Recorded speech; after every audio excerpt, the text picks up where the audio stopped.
Olá pessoal, sejam todos muito bem-vindos, todas muito bem-vindas a mais um Câmara Podcast São Bernardo do Campo, hoje batendo um papo com Simone Carneiro.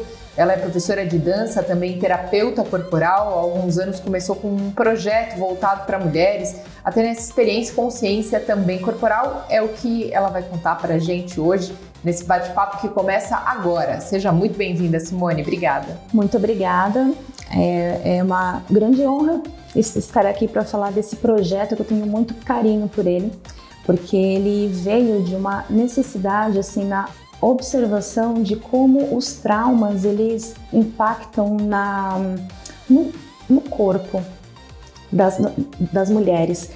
Estudos científicos de William Reich trazem que a gente psicossomatiza doenças e traumas para o corpo. Então, na observação clínica das mulheres, eu notei que uma falta de flexibilidade no corpo, falta de espontaneidade, alegria, que tudo isso era fruto de traumas vividos pela história das mulheres.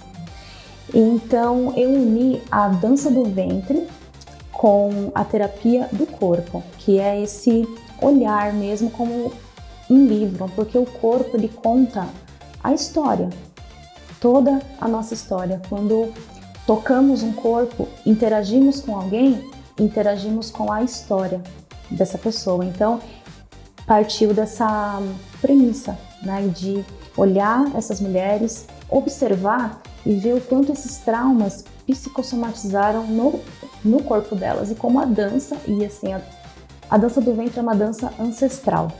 Então ela traz também um resgate feminino da mulher que se perdeu dentro de si, a essência dela ficou muito lá atrás, né? Então ela é muito, hoje em dia, voltada para fora, para o cuidado sempre com o outro, o cuidado com a casa, com filhos, profissionalmente. Então assim, a mulher hoje ela é multitarefas, ela faz muitas coisas e não sobra tempo para olhar para ela.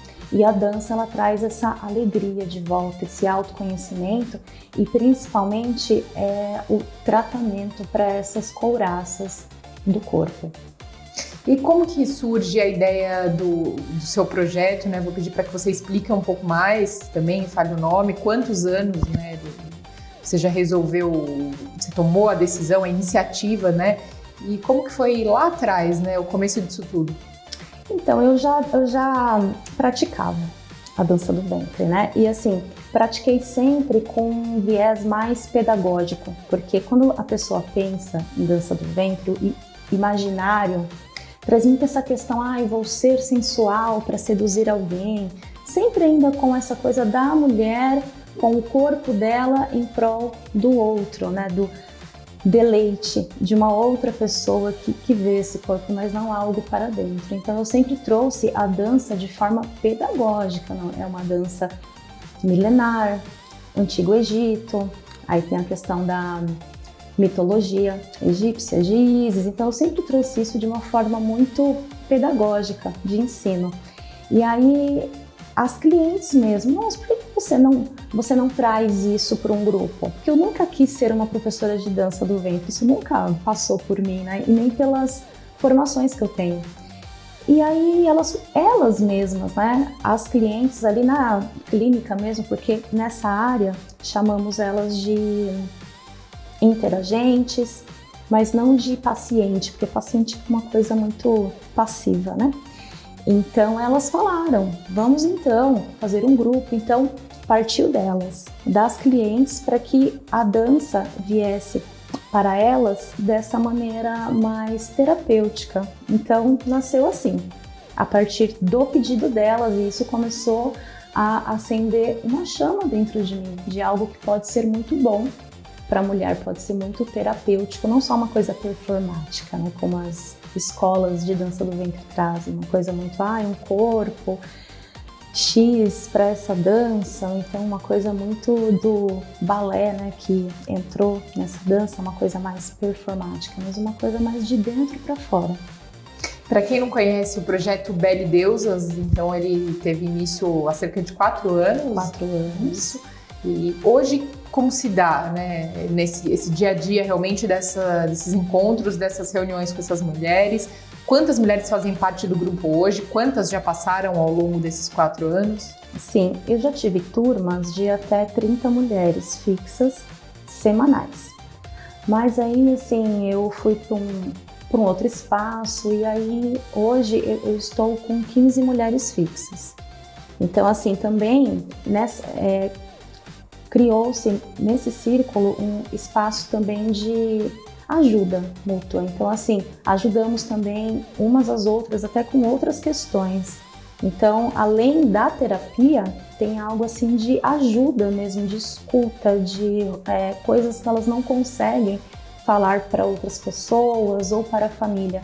Então, é um círculo terapêutico, não é só a questão da dança. A dança que trouxe esses outros pontos, que também são muito curativos para a mulher que também precisa falar com outras mulheres e ouvir as dores de outras mulheres. E que a dor da outra também pode ser a minha, inclusive a minha, que sou facilitadora desse projeto. Essas conversas, né, esses bate-papos acontecem durante as aulas ou não? Tem um outro dia, uma outra programação? Um momento, porque assim, a aula começa com uma meditação ativa, aonde a mulher ela se volta para o tempo presente, que a mente nunca está presente. Está sempre ali no futuro, ansiosa, passado, revivendo coisas. Então, a meditação ativa é feita com a respiração. Respiração essa que nós temos configurado de fábrica, já é um software instalado desde sempre, mas as pessoas pouco usam nessa consciência. Então, respirando, sentindo o corpo, a mente fica menos produtiva, fica menos falante. E aí elas se conectam com o corpo delas, a partir da respiração. Meditação ativa nada mais é do que usar o próprio corpo para ficar no tempo do agora, do presente. Depois disso tem as práticas da dança, a parte técnica, histórica, mas cada semana tem uma programação. E aí depois, no fim, reservo mais ou menos uns 20 minutos para que a gente fale e converse. Mas a aula sempre se estende, tem um horário, mas sempre ela é muito fluida. Às vezes acaba até muito mais tarde por conta dessas conversas que são necessárias também para esse trabalho. E você tem alguma história que te marcou mais, né, de alguma aluna, e de como a dança transformou, ou como você viu esse processo, né, até dela realmente se colocar, não só na forma gestual e corporal, mas também na vida, né, com a personalidade, nas atitudes, no dia a dia?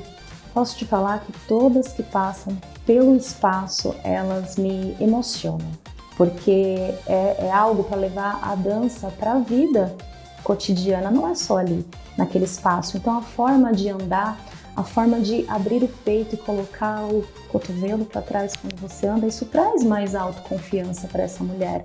Essa permissão que ela se dá de se colocar no ambiente que ela atua, que ela trabalha, de compreender os próprios sentimentos. Então tudo que é feito lá é levado para a vida.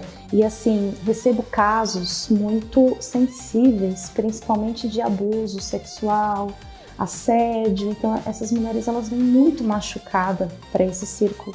Ou então uma desconexão com o próprio corpo por não atingir um ideal, como ela queria, quero ser mais magra, ou mais isso, mais aquilo, mas uma aceitação de como ela é, porque o corpo é história.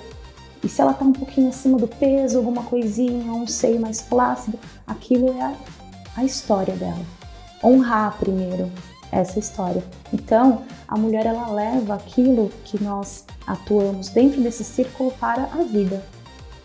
E claro, né, dentro dessas aulas, dentro desse ciclo de conversas também, eu imagino que muitas mulheres quando pensam, né, na dança do ventre especificamente, acaba vindo aquele estereótipo, né? Uhum. Então, mulheres aí com um corpo X ou Y, né?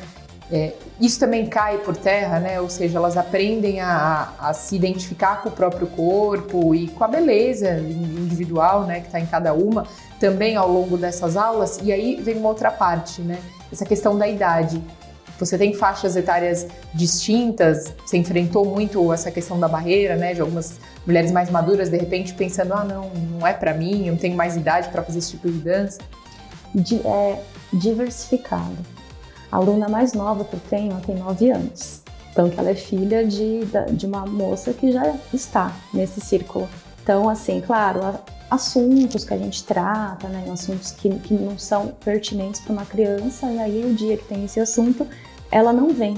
Mas também a gente atua nisso também, em acolher também os filhos dessas mulheres também. Então, tem um espaço para isso também. Desculpa, eu me perdi um pouco no que você perguntou, que eu pensei na criança e fui para outro lugar. Falei um pouco, vamos falar um pouquinho sobre a idade, então, dessas mulheres, ou se a idade foi um fator de limitação para algumas delas, que chegaram a achar que eram muito maduras, talvez, para fazer esse tipo de aula. Isso mesmo. Mulheres assim falam, não, já tô mais velha, não quero. E aí elas notam que a dança, ela é democrática, ela deve ser, e que a dança é uma das primeiras manifestações de expressão do ser humano. Qualquer sítio arqueológico que vemos nas pedras seres que dançavam para o sol, dançavam para a lua, para a natureza. Então eu vou trazendo para elas esse contexto mesmo histórico, artístico, para que elas se desconstruam disso que a mídia trouxe, dessa questão que tem que ter um corpo perfeito, que é uma dança para seduzir homens, e não se trata disso. Se trata mesmo de ser uma dança para todos, para todas. E tem planos novos, tem projetos novos para o espaço, né? Conta um pouco pra gente. Tem o palco terapêutico, que é algo que eu estou trabalhando com elas, porque dentro desse nicho da dança do ventre, quem é de fora, que nunca dançou, não faz ideia o quanto isso movimenta aqui no Brasil. O segundo maior festival de dança do ventre que tem no mundo é aqui no Brasil. O primeiro, Egito, Arlan Asarlan, e aqui é o outro, Mercado Persa. Acontece agora em abril. Então, só que ir para o palco para elas ainda é muito desafiador, porque aí você enfrenta o olhar do outro, a aprovação do outro. Então, o projeto é que a gente se prepare agora para o palco, mas com esse olhar. Até mesmo porque nesse meio tem muita bailarina que sofre também, porque não atinge uma performance, uma competição. Então, levar essa linguagem que a dança é algo que é de dentro para fora, para essas outras bailarinas que estão nesse meio sofrendo também, é muito válido. Então, é algo que nós estamos construindo, essa questão de você ir para o palco e entender que o palco é seu nesse momento. E aí, assim, eu vejo que tem uma projeção muito grande desse projeto, porque eu tenho tido muitas procuras por ele, justamente por esse acolhimento.